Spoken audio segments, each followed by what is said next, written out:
கடந்த 2020ஆம் வருடம் தொண்டியில் எனது சட்ட அலுவலகத்தில் நான் இருந்தபோது தொண்டியில் கிளினிக் நடத்த வந்த டாக்டர் ராஜலட்சுமி என்பவர் என்னை அவருக்கு ஒருவர் பிரச்சனை செய்து துன்புறுத்துவதாக சொல்லி என்னை வழக்கறிஞர் என்ற அடிப்படையில் அணுகினார்.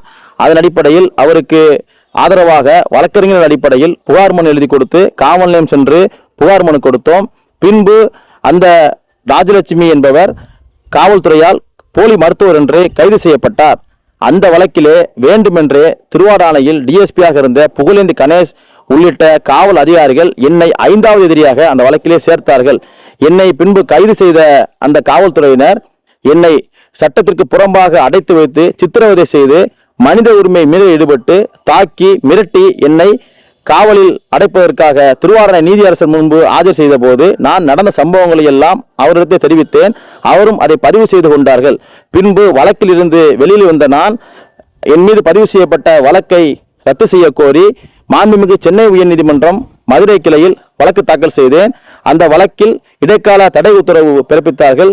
பின்பு கடந்த 2023ஆம் வருடம் அந்த வழக்கை முழுவதுமாக மாண்புமிகு உயர்நீதிமன்றம் ரத்து செய்தது.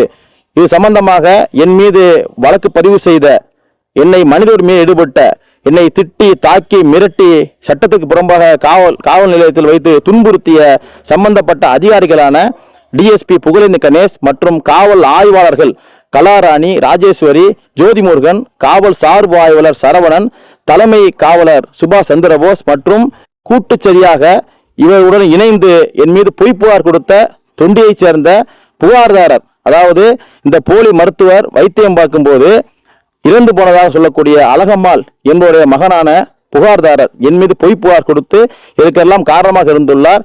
எனவே அவர் மீதும் முதல் தகவல் அறிக்கை பதிவு செய்ய வேண்டும் என்று சொல்லி மொத்தம் 7 நபர்கள் மீது இந்த திருவாரணை நீதிமன்றத்தில் வழக்கு சென்ற வாரம் தாக்கல் செய்தேன். இந்த மனுவானது விசாரணை ஏற்றுக்கொள்ளப்பட்டு வருகின்ற 3/9/2025 அன்று மீண்டும் விசாரணைக்கு வழக்கானது வருகின்றது.